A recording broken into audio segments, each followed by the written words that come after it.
یهودیان چې کوم دي ګوره ما ورته وویل دا صهیوني ریاست د قیام دپاره دوی کوشش کوي.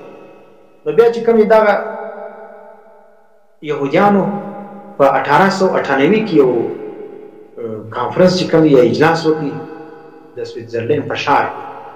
په هغه کې چې کوم دی هغه دوی د ماهرینو چې کوم دی هغه چې کوم تیار کړی او دستاویز یې پیش کړي. نو دا دستاویزات چې دوی پیش کړو نو دغه دستاویز کې چې کوم دی هغه د صهیوني یا ګریټر اسرائیل دپاره چې کوم مشورې ولې کوم دغه ولې خبرې ولې هغه چې کوم دی هغه دوی څه وکړي او دا ته پیش کړي. اسرائیلو مقصد څه دی؟ یو دا دی صهیوني ریاست قیام ده، د سلطنت داودي بهاري ده، دریم یروشلم به د ټولې دنیا خالي د اسرائیلو نه د ټولې دنیا دارالحکومت وي، یو بادشاه وي د ټول دنیا باندې هغه حکومت کوي چې هغه دجال انتظام دی کوي. او بل چې کوم دی هغه به بیت المقدس نړۍ د هغه پر ځای باندې هیکل سلیماني دا دی تعمیروي. د اسرائیل جنډې چې وګورې په دې کې یو ستوری دی دوی شنې ټي چې کوم دی هغه لوړ اوچتو باندې تېره سوې ده. دا څه دپاره؟ یهودیان چې هر کار کوي کوچنۍ ټکي کوي په هغه کې یو مقصد وي. زموږ خو غټ غټ تعمیرونه غټ غټ کارونه بې مقصده دي، خاص مقصد نشته پکې کښې. د دوی یو ټکي ستوري دي او پکې دوه ټیکونه استعمال دي. ټیکون چې کوم دی هغه د فرعون هغه دغه څه دی اهرام مصر هغه هم مثلث دی. دا مثلث چې کوم دی دا د جعلي و فرعونینو شان دی. نو ځکه دوی په جنډې کې دوه مثلث سره یو ځای کړي دي او 6 کونې ستاره یې جوړه کړې ده. او دا ستوري کې چې وګورې تقریبا 6 مثلث نور پکې جوړېږي. نو دا مثلث چې کوم دی یا ټیکون یا ټراینګل چې موږ ته په انګریزي کې ستوري چې کوم دا د ستاره داودي ویل کېږي. دا د سلطنت داودي د قیام دپاره دوی څه کړي ده؟ دا هغه نښانې ده چې دا ریاست داودي د سلطنت داودي هیکل سلیماني دا په موږ کوو او مسجد اقصی به نړوو. دا دوې پټي چې کوم دي دا شنې پټي څه معنا ده؟ دا وایي تاسو چې په نقشه کې وګورئ د نقشې ماهرین دا وایي چې په نقشه کې دا شین رنګ دا د اوبو نښانې ده. او د دې معنا دا ده چې په جنډې کې دا دوی شنې لیکې تېر کړي دا دوو دریابو ته اشاره ده. دریای دجله څه ونیسي او بیا تر مصر دریای نیله پورې په دا مابین کې چې کوم علاقې راځي وایي دا ګرد به زموږ تر کنټرول لاندې راځي. دا په جنډې کې دا اعلان درته کړی جنډې چې درته کوي په هغې کې دا د سلطنت داودي به قایمېږي.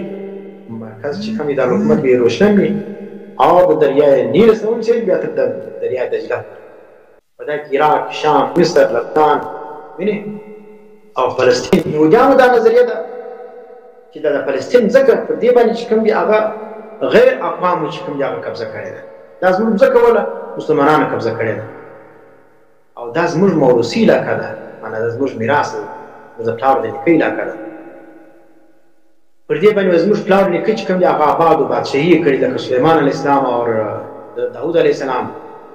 نو په دې وجه باندې موږ دغه مځکه چې کوم ده دا برته د دښمنانو څخه ازادوو او خپل داودي ریاست چې کوم دی یا سلیماني ریاست بادشاهي سلطنت سلیماني یا سلطنت داودي به موږ ځاته قایموو. نو اوس د دې دپاره دوی یو تحریک جوړ کړي دا ته زیونیزم وایي، یعنې صهیوني تحریک. د هغوی عقیده دا ده چې موږ به د ټولې دنیا څخه یهودیان رایوځای کوو، جمع کوو به او بل به څه چم کوو سلطنت داودي به قایموو، هیکل سلیماني به تعمیروو او بل چې کوم دی یو آزاد صهیوني ریاست به تشکیلوو او د هغه بعد چې کوم دی چې دا ریاست جوړ شو دا به پراخوو. ګریټر اسرائیل به ځینې جوړوو، شام و عراق فلسطین علاقې به ګدي پکې قبضه کوو. نو اوس چې څوک دی دغه صهیوني تحریک جوړ کړي د دې په لاره کې تر ټولو غټ څوک کړو خلافت عثماني و. نو ځکه دوی دا رکاوټ د ختمېدو دپاره سازشونه شروع کړو. تقریبا 7 کاله چې کوم دی هغه دوی سازش وکړي د ترک دننه یهودیان چې کوم دی هغه د ترک په فوج باندې په هغه کې ننوتل کوشش یې وکړي. نو پریمیسن چې کوم تنظیم د یهودیانو دغه دلته متحرکه شولو. نو په دغه ترکي پوځ کې چې کوم دی هغه خپل نجاست او دغه خباثت چې کوم دی هغه پیلاو کړي. 7 کاله که د سازشونه چې کوم دی هغه کول اخر چې کوم دی هغه کامیاب شو، منزل ته ورسېدلو. د هغه وروسته چې کوم دی هغه 7 کاله بعد بیا سلطان عبدالحمید د خلافت عثماني دغه ولو هم شخصیت ولو هغه یې معزول کړي. بیا د هغه وروسته چې کوم دی بیا څه د مسلمانانو د اتحاد او اتفاق دا د دې لپاره غټ رکاوټ او خلافت ولو هغه خو دې کمزوري کړي.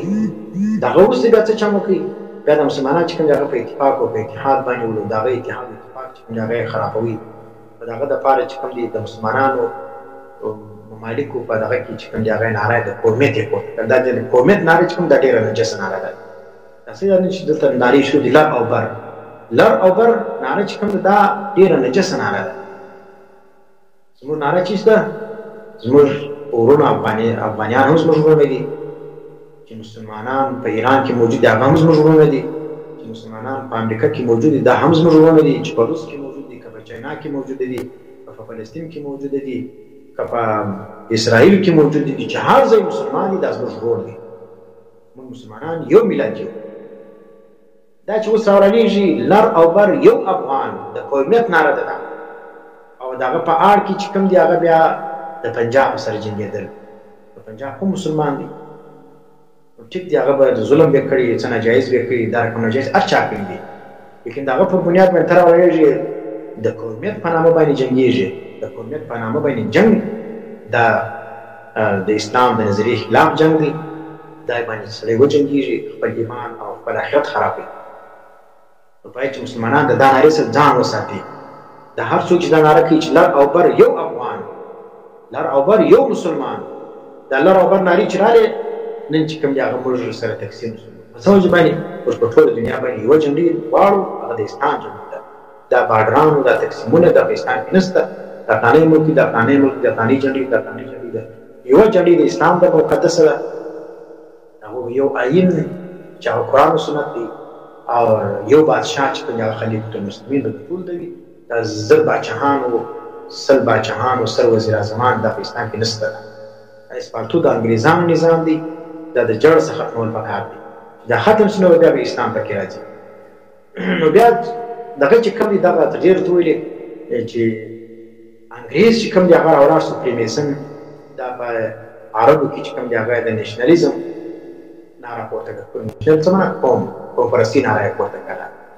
لکه ما چې دلته اوس زموږ پاکستان په افغانستان کې یو مسلمانانو نو اوس یې موږ سره تقسیم کړو د مهاجر په نامه باندې، د فلاني په نامه باندې، د درسته نه بسته زموږ ګرده مسلمانان دي. افغانستان دی که پاکستان دی که عراق دی که شام دی که امریکا دی که هر ځای چې مسلمانان دا زموږ وروڼه دي. موږ به د هغو په دغه باندې چې کوم دی هغه خوږېږو، د هغو په تکلیف باندې، د هغو دغه دپاره چې څومره به دا زموږ وس موږ به خپل ځان نه ځنځاروو. دغه د نیشنلیزم ناره چې پورته د دې دپاره چې کوم دی بیا عرب او ترکان چې کوم یو د بل سره وجنګېدل. عرب ته دا په نظر کې ورکوي چې تاسو خو افضله قوم یاست، وینې تاسو ترکانو غلامي ولې کوئ؟ نو ځکه عربیان چې کوم دی هغه ساده خلک وو، هغو چې دا وایي چې موږ د ترکانو غلامي وکړو، موږ خو د نبي اولاد یو. وینې نبي په موږ کې راغلی افضل دی. نو ځکه چې کوم دی هغه بیا د قومیت ناره چې پکې لاړه، حالانکه مسلمانان یو مسلمان وکړي چې هر یو هغه د اسلام یو بنیادي حکومت ول هغه قایم ولو، هغه یې په دا طریقه باندې سره تقسیم کړي. عرب او ترکیه سره ودرېدل د قوم په نامه باندې چې تاسو د ترکانو غلامي ولې کوئ؟